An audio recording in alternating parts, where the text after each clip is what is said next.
आ जाओ शुरू करते हैं। HSSC CET ग्रुप सी 26 जुलाई 2025 फर्स्ट शिफ्ट का क्वेश्चन पेपर।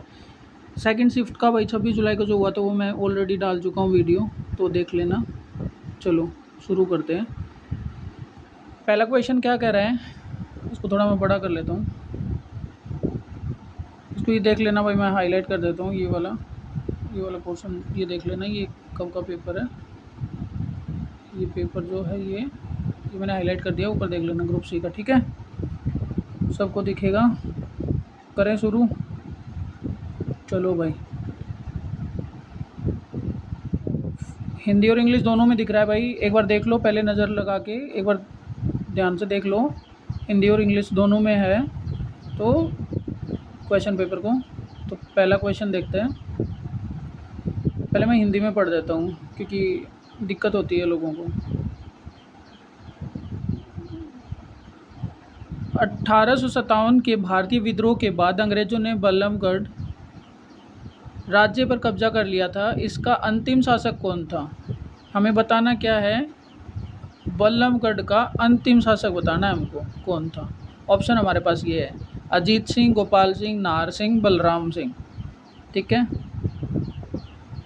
इंग्लिश में दिखाता हूँ मैं आपको इसको। ये देखो इंग्लिश में क्या कह रहा है कि किंगडम ऑफ बल्लभगढ़ जो थी ना 1857 में, उसका लास्ट रूलर कौन था। ठीक है, देखो भाई मुझे नहीं आता, मैं तो कहता हूँ बीच में लगाओ, बी और सी में लगाओ। लेकिन अगर आपको नहीं पता है तो मैं एक थोड़ा आइडिया दे देता हूँ। कई बार क्या होता है कि हमारी जो जनरल नॉलेज होती है ना, थोड़ी सी इधर उधर देखी, कहीं सुना, तो वो काम आती है। तो मैंने दिल्ली में देखा कि मेट्रो स्टेशन का नाम जो है ना, मेट्रो स्टेशन का नाम वो राजा नाहर सिंह के नाम पे है। तो आप बात उसमें आप फरीदाबाद वाली मेट्रो में बैठोगे ना, तो उसका लास्ट स्टेशन जो है ना, लास्ट वो उस स्टेशन का नाम ही ये है कि कश्मीरी गेट टू, यानी दिल्ली में कश्मीरी गेट से शुरू होती है, Kashmiri Gate to Raja Nahar Singh metro. तो उससे क्या लगता है कि नाहर सिंह। ठीक है, तो यही आइडिया है बस। और बाकी मेरे को इसका नहीं आइडिया था हरियाणा जीके में इसका, तो आप इसको सी लगा सकते हैं, इसका आंसर है सी। बी में लगाते, बी लगाते गलत हो जाता, सी लगाए तो सही हो गया। ठीक है, नेक्स्ट क्वेश्चन, ये रीजनिंग का क्वेश्चन है, क्वेश्चन नंबर 2। तो इसमें क्या कर सकते हैं रीजनिंग के क्वेश्चन में, क्वेश्चन नंबर 2 में ये संख्याओं के संयोजन का चयन कीजिए ताकि तदनुसार व्यवस्थित अक्षर एक सार्थक शब्द बना सके। ठीक है, इसका ना एक शब्द बनाना है, सार्थक शब्द बनाना है। ठीक है, ऑप्शन ये दिए हुए हैं सारे के सारे। ठीक है, इंग्लिश में देख लेते हैं। ये देखो क्वेश्चन नंबर 2 को, इसमें क्या बोला है कि मीनिंगफुल वर्ड बनाना है, इससे अरेंज करना है इनको। ठीक है, लेटर्स को अरेंज करें, मीनिंगफुल वर्ड। ऑप्शन चेक करो, ऑप्शन में क्या कहता है कि पीछे देखो कोई मैच कर रहा है क्या, पीछे बैक साइड में। इसको मैं चेंज कर लेता हूँ, एक सेकंड रुको।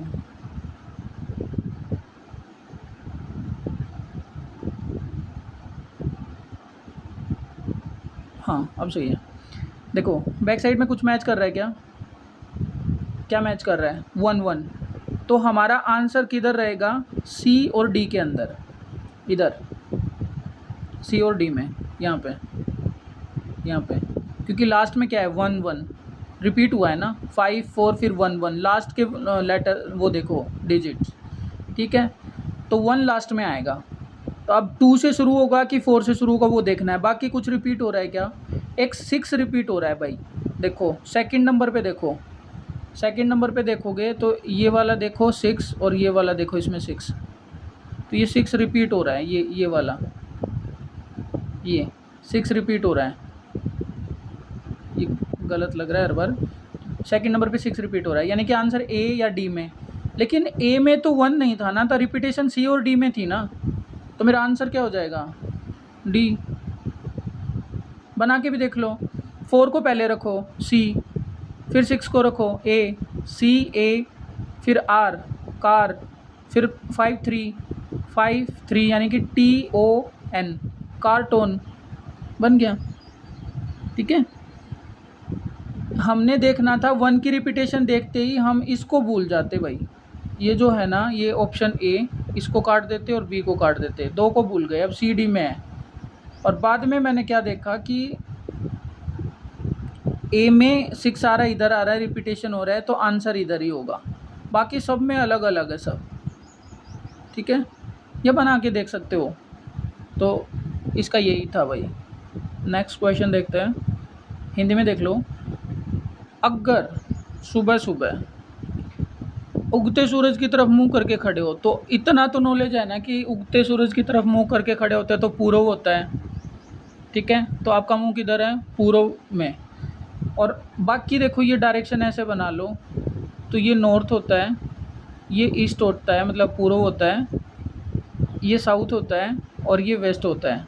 तो आपका मुंह किधर है?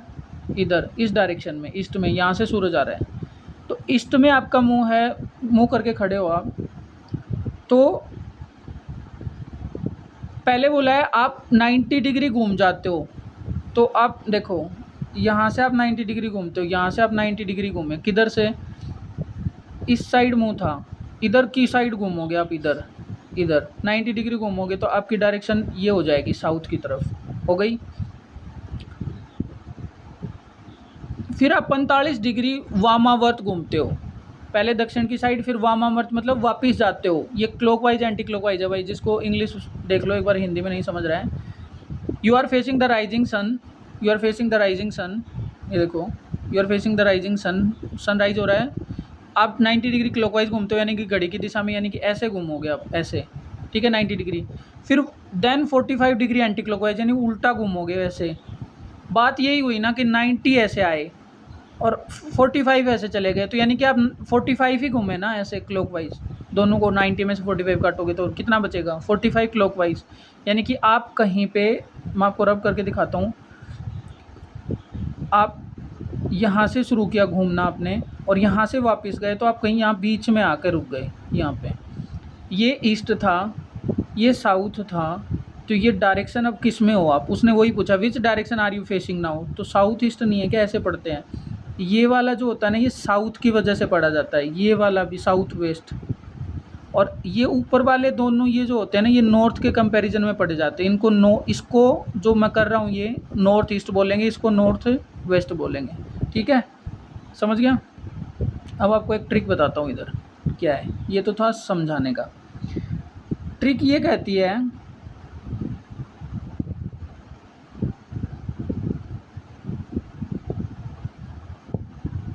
ट्रिक ये है भाई, देखो ऑप्शन देखो, पहले में साउथ, एक सी में साउथ और इसमें साउथ, यानी कि आंसर साउथ डायरेक्शन में ही है। तो बी को तो आप भूल जाओ, ये बी वाले को तो कट कर दो, बी को भूल गए, ठीक है।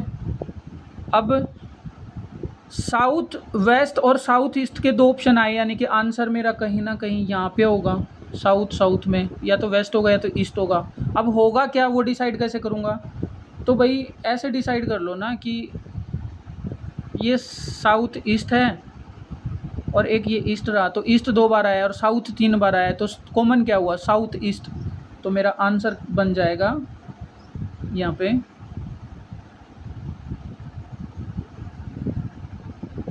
साउथ ईस्ट, ठीक है। तो इधर भी देख लो, इधर क्या हुआ कि दक्षिण कितनी बार आया है? 1 बार, 2 बार, 3 बार। पूर्व कितनी बार आया है?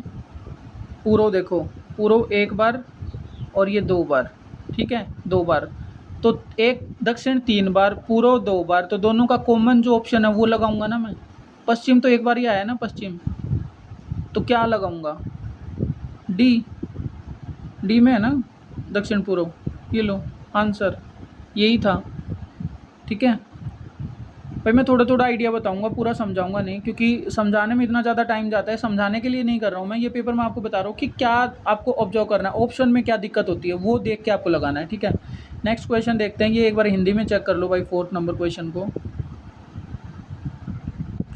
4 नंबर को एक बार हिंदी में देख लो। ये एक कूट में, निश्चित कूट में टीचर को जो है, टीचर को वो ये कोड लिखता है, तो उसी कूट में आपको ये वर्ड दिया इसने, डुलार्ड, इसको किस प्रकार लिखा जाएगा? कुछ नहीं करना। क्या ढूंढना है? कॉमन ढूंढ लो ना, इधर कॉमन ढूंढो। कहाँ से ढूंढोगे? इधर देखो, एफ से शुरू हो रहा है, एफ से शुरू हो रहा है, FWN, यहाँ तक देखो सेम है पूरा। ये देखो सारा सेम है, यानी कि कुछ भी नहीं पता चला। अभी इससे आगे का ढूंढो। तो इससे आगे देखने जाओगे ना तो ऊपर वाले में B है, FWNN के बाद में, और बाकी सब में C है। तो यानी कि A तो गया मेरा, A तो कट हो गया। इसको मैं रेड कर लेता हूँ, A तो गया मेरा। अगर A गया, अब नीचे C है, तो उसके आगे देखो, फिर उसके आगे देखो, उसके आगे क्या है? B के बाद में ऊपर TSR, यानी T की रिपीटेशन है। मुझे पहले A काट दिया था मैंने, अब T की रिपीटेशन है, तो T की A और B में है, तो A और B में अगर कन्फ्यूजन है, A पहले ही कट चुका है, नहीं तो फिर A B में कन्फ्यूजन है, तो मैं किसको लगाऊंगा? B को।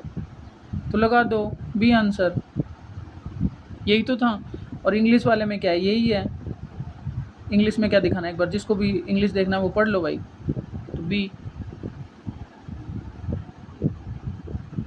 ठीक है, ऐसे ही लगाना था।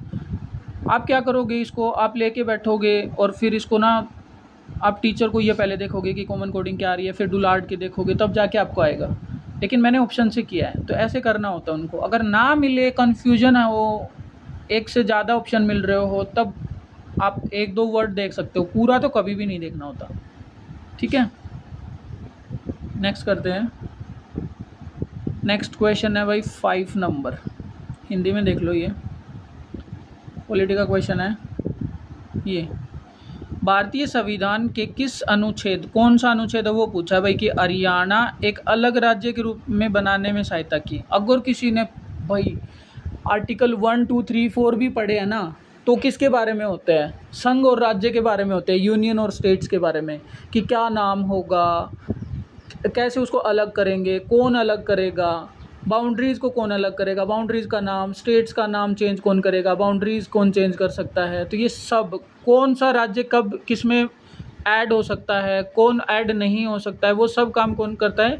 यूनियन करता है। तो ये कहाँ पे लिखा हुआ है? 1 to 4 में। तो अब जैसे ही आपने 1 to 4 का मैंने नाम लिया इधर, तो आपने देखा कि 1 to 4 तो सिर्फ 2 ही ऑप्शन है, 3 और 1। लेकिन पहले मैंने बोला कि 1, तो 1 अगर ऑप्शन होता तो वो 3 नहीं देता, और 2 भी उसने छुपाया है। 2 में ये सब है नहीं, इसलिए उसने 3 दिया है। 1 को लिख के फिर 3 दिया है। और B और C में कन्फ्यूजन, तो B फिर लगा क्या हो, क्या लगाओगे? ये बड़े वाले आर्टिकल दिए, इनका तो कोई मतलब ही नहीं है। आप बोलोगे कि ये कैसे पता चलेगा? अरे तो भाई थोड़ा तो आइडिया होगा ना, कॉन्स्टिट्यूशन थोड़ा तो ऊपर से देखा होगा कभी, आर्टिकल कुछ तो देखे होंगे। तो 1 to 4 में क्या कौन होता है? संघ होता है। संघ और राज्य के नाम, बाउंड्रीज को चेंज, उनका स्टेट को चेंज करना, स्टेट को ऐड करना, स्टेट को निकालना, स्टेट की बाउंड्री चेंज करना, ये कौन करता है? संघ करता है। ये तो पढ़ा है ना 1, 2, 3, 4। लेकिन आर्टिकल 1 में क्या है? नाम दिया हुआ है, और कुछ भी नहीं आ पता ना, तो भाई कुछ नहीं करना आपको। सिंपल सा आपको जाके क्या करना है, इसमें B और C में मारना है। C मार दिया तो गलत, B मार दिया तो सही। तो बस कुछ नहीं करना, बीच में मारना है। ये ध्यान दो कि इतने बड़े आर्टिकल रखे, उसने बीच में छोटे वाले क्यों रखे, और 1 को 2 को छोड़ के 3 क्यों रखा? 1, 2 भी तो रख सकता था, तो 3। ठीक है। Which article of the Indian constitution facilitate करता है, कौन सा इंडियन कॉन्स्टिट्यूशन कौन सा आर्टिकल फैसिलिटेट करता है क्रिएशन ऑफ हरियाणा, यानी कि ओनली हरियाणा नहीं, कोई भी स्टेट को क्रिएट करना किसके हाथ में है? यूनियन के। और वो कहाँ पे लिखा हुआ है? 1 to 4 के अंदर। तो ऑप्शन B मैंने एक्सप्लेन कर दिया है। ठीक है, नेक्स्ट देखते हैं, हिंदी में देख लो। हरियाणा का बजट आया था भाई 25-26 में, तो लाडो लक्ष्मी योजना के तहत वो मिलते हैं ना महिलाओं को, या फिर उनको 40 ईयर्स से कम है वो जो योजना लाडो लक्ष्मी, 2100 रुपये कुछ मिलता है। तो वो उसके अंदर कल्याण के लिए कितनी राशि आवंटित की गई थी? लेकिन इसने तो पूरी राशि पूछी है कि कितनी राशि आवंटित की गई थी। अब ऑप्शन देखो, 3, 4, 5, 6, कुछ कर सकते हैं। नहीं कर सकते, गलत होगा। लगाओगे, बीच में लगाओगे, गलत होगा, ठीक है। लेकिन ये सोचो कि 3 4 5 को ऊपर की तरफ लिख के फिर 6 को नीचे लेके गया, यानी कि या तो ऑप्शन ए हो सकता है या तो डी हो सकता है। डी मारोगे तो गलत हो जाएगा, ए मारोगे तो सही हो जाएगा। देखो ना, मेकिंग ऐसे करके उसने मेकिंग ऊपर की साइड 3 4 5 फिर 6 को नीचे लिख दिया। या तो 6 वो नीचे की साइड गया है तो आंसर है, या तो नहीं है, या तो 5 है। अब बोलोगे ऊपर ये बोला था बीच में मारो। अरे भाई ऑप्शन मेकिंग देखो ना, यहाँ पे संख्याएं लिखी हुई है 3000 करोड़, 4000 करोड़, 5000 करोड़, और फिर एकदम ऐसे क्या कर सकता था, 3 ऊपर से भी तो शुरू कर सकता था वो, ऐसे ऊपर से शुरू करके नीचे की साइड भी तो आ सकता था। लेकिन नहीं आया ना, उसने क्या किया, बीच से शुरू किया सी से और ऊपर की साइड गया, फिर नीचे 6 लिखा, तो 3 6 में मारो, 5 में मारो। तो इसका आंसर कुछ नहीं है, कोई ट्रिक नहीं है यहाँ पे। इतना ऑब्जर्वेशन कर सकते तो ठीक है, नहीं तो भाई कोई ट्रिक नहीं है। गलत होगा हो जाने दो, गलत भी होने चाहिए, ठीक है। सारे सही कर दोगे तो नहीं चलेगा, ठीक है। तो आंसर है इसका ए, 5 करोड़। आंसर क्या है, 5 करोड़। क्वेश्चन नंबर 7 चलते हैं भाई। क्वेश्चन नंबर 7 में क्या कह रहे हैं कि निम्नलिखित में से कौन सा हरियाणा राज्य में एक संवैधानिक निकाय नहीं है, बोला है। यानी 3 निकाय ऐसे जो हैं लेकिन एक नहीं है। तो अब इसमें क्या करोगे, अब इसमें ऑब्जर्वेशन ये देखो, ये वाली देखो कि राज्य चुनाव, राज्य वित्त आयोग, राज्य चुनाव आयोग, दोनों ऑप्शन। अरे कौन से स्टेट का भाई, राज्य का तो है लेकिन कौन से राज्य का। बात ऊपर किसकी हो रही है, हरियाणा की बात हो रही है, तो हरियाणा तो लिखे उसके आगे। यानी सिर्फ 2 ही ऑप्शन ऐसे बचते हैं जहाँ पे हरियाणा लिखा हुआ है, या तो ए या तो डी, या तो ए या तो डी। हरियाणा लोक सेवा आयोग या हरियाणा मानवाधिकार आयोग। तो अगर ए डी में मारना है तो मारो, गलत सही जो भी होगा। लेकिन नॉलेज ये कहती है कि हरियाणा लोक सेवा आयोग, यानी कि जो पीसीएस होता है ना, पीएससी, पीसीएस जिसको बोलते हैं स्टेट पीसीएस, और यूपीएससी, तो वो क्या होते हैं, वो संवैधानिक निकाय होते हैं, ठीक है। तो इसका आंसर है डी। नहीं है पूछा है, नहीं है तो पूछा है, तो क्या डी, डी।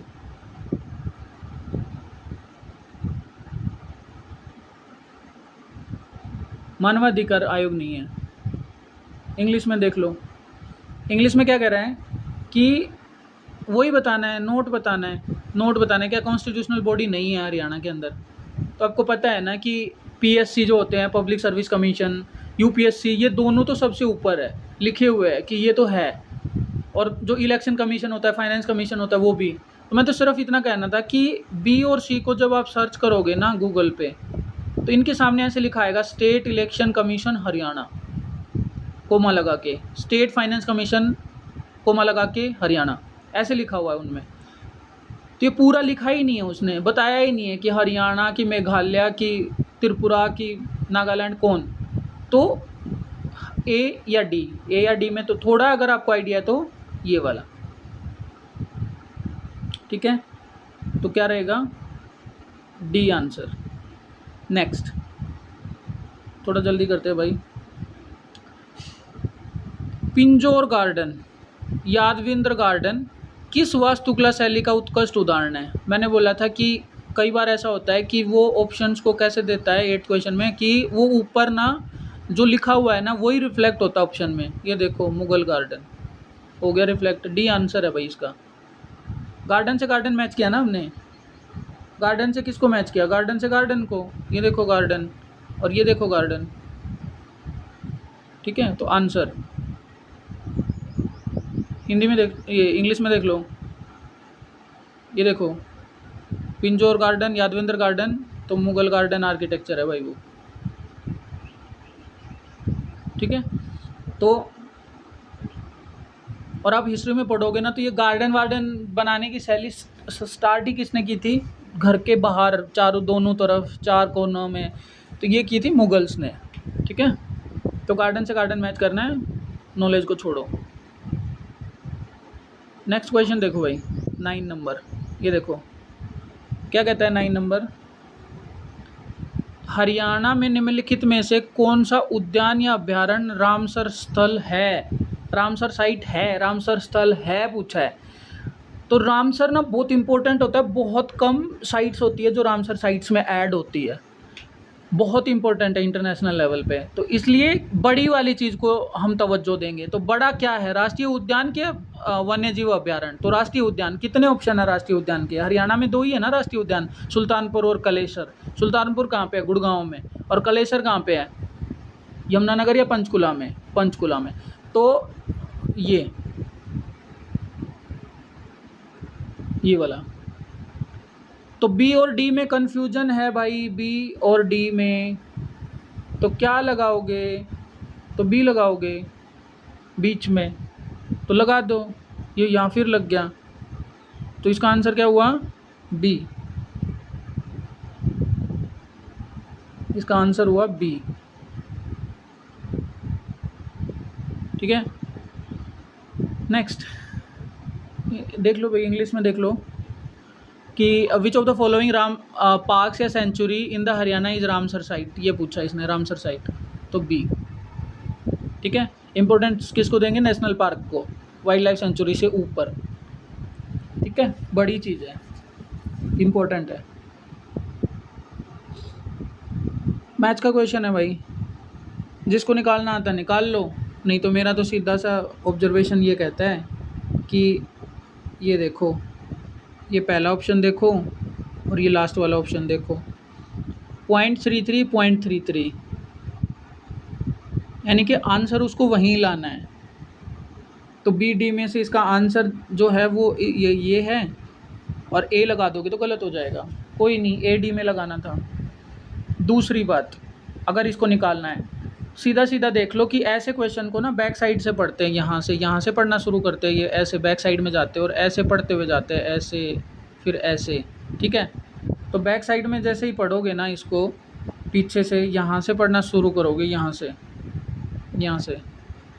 क्या कह रहा है लास्ट लाइन? दीपक बिश्नोई से 30% अधिक कमाता है। दीपक कमाता है ना, बिश्नोई कितना है? 100 मान लो, तो दीपक कितना हो गया? 130। अब ऊपर वाली लाइन ऐड करो कि दीपक और बिश्नोई पता चल गया, तो बिश्नोई कहाँ है? ऊपर वाली लाइन में देखो बिश्नोई, ये देखो ये रहा, बीच में नहीं है। तो अरुण का वेतन बिश्नोई के वेतन से 25% ज़्यादा है, तो बिश्नोई का कितना माना था? 100, तो उसका 125 हो गया। अरुण 125, दीपक 130, बिश्नोई 100। अब ये लाइन देखो चरण वाली, चरण अरुण कितना कमाता है? 125, अरुण से 40% कम कमाता है, तो 125 का 10% कितना हुआ? 1 के बाद पॉइंट 12.5, तो 20 कितना हुआ? 25, 30%, फिर 40%, 40% कितना हुआ? 25 और 25 50। तो अगर अरुण 125 है, 125 है, 125 में से 50 माइनस करोगे तो कितना होगा? 75, 25 उधर से 25 उधर से, 75 हो गया। 75 और किसका पूछा इसने? ये देखो पूछा किसका इसने? दीपक का और चरण का पूछा है। तो दीपक यहाँ पे आपने देखा था स्टार्टिंग में कितना था दीपक? 130, और वो कितना है चरण? अभी निकाला अपन ने, चरण कितना हुआ अभी? 75। तो 75 में 25 ये हो गए, 30 आगे वाले हो गए, कितने का डिफरेंस हो गया? 30 20 50 55 का, तो 55 बटा में 75, कितना ज़्यादा है पूछा है ना, कितना अधिक है? तो 75, तो काटा पीटी करोगे तो ये आएगा। ठीक है, ये समझा दिया है मैंने, ये देख लो भाई, इंग्लिश में मैं एक बार समझा देता हूँ कि उसने बोला है कि बैक साइड से पढ़ना शुरू करेंगे। यहाँ से बिश्नोई को 100 मान लिया, दीपक उससे 30% ज़्यादा है तो 130 हो गया, बिश्नोई से अरुण 25% ज़्यादा है तो अरुण हो गया 125, 3 लोग पता चल गए। अब अरुण, चरण और अरुण का दिया हुआ है ये, तो अरुण से कम है 40% चारण, तो चारण कितना हो जाएगा? अरुण है 125, तो 125 का 10% 12.5 होता है, तो 40% कितना हो जाएगा? 12.5 गुना में 4, यानी 12.5 पहले 25 होगा, फिर 25 दूनी 50, यानी कि 4 बार, तो 50 माइनस करोगे 25 आगे से जाएंगे 100 के, और 25 पीछे से 75 बचेगा। 75 डिवाइडेड बाई में 55, डिफरेंस कितना हो गया 75 का और 130 का? पूछा किसका है डिफरेंस? दीपक का और चारण का। तो चारण कितना था? 75, अभी निकाला ना। दीपक कितना है? स्टार्टिंग में निकाला था 30%, 130, तो डिफरेंस आ गया 55 डिवाइडेड बाई 75, किससे? चारण से।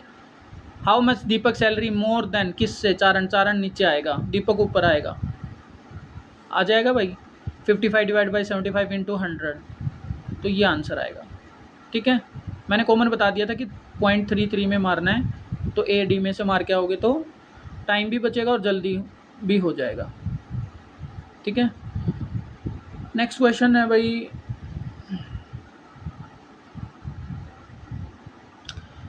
अगर यदि x प्लस 1/x 2 हो, तो आप खुद सोच के देखो कि कोई चीज़ x प्लस 1/x, यानी x तो a की वैल्यू हो सकती है, अगर आपने x को 1 रख दिया तो 1 प्लस 1/1 यानी 1, तो 2 हो गया, तो 1 ही हो सकता और कुछ भी नहीं हो सकता। x की वैल्यू 1 है, x की पावर 5 प्लस 1/x की पावर 5, कुछ भी कर लो, 1 की 5 कर लो, 4 कर लो, 6 कर लो, 1000 कर लो, 1 तो 1 ही रहना है, कितना रहेगा 2, आंसर।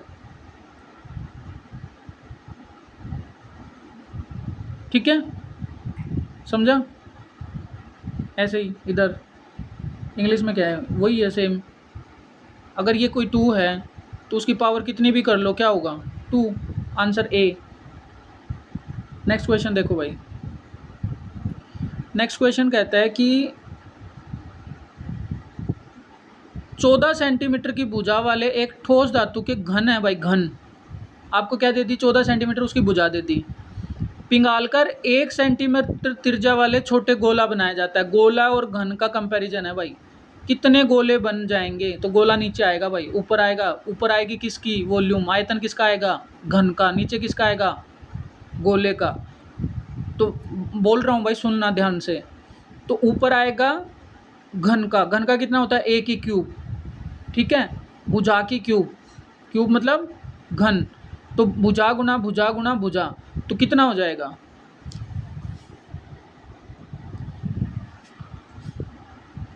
ये हो जाएगा 14 गुना 14 गुना 14 डिवाइडेड बाय में कितना हो जाएगा 4/3 पाई आर क्यूब। ठीक है, तो वो लगाओगे तो काटोगे, काटा पीटी करोगे तो आ जाएगा। ऑब्जर्वेशन क्या कहती है, ऑब्जर्वेशन ये कहती है कि देखो दो ऑप्शन ना इसने, ये देखो ये इसमें दिए 600 600 में, तो बी सी में कन्फ्यूजन, तो बी लगाओ, तो आंसर क्या हो जाएगा इसका बी। ठीक है, नेक्स्ट देखते हैं।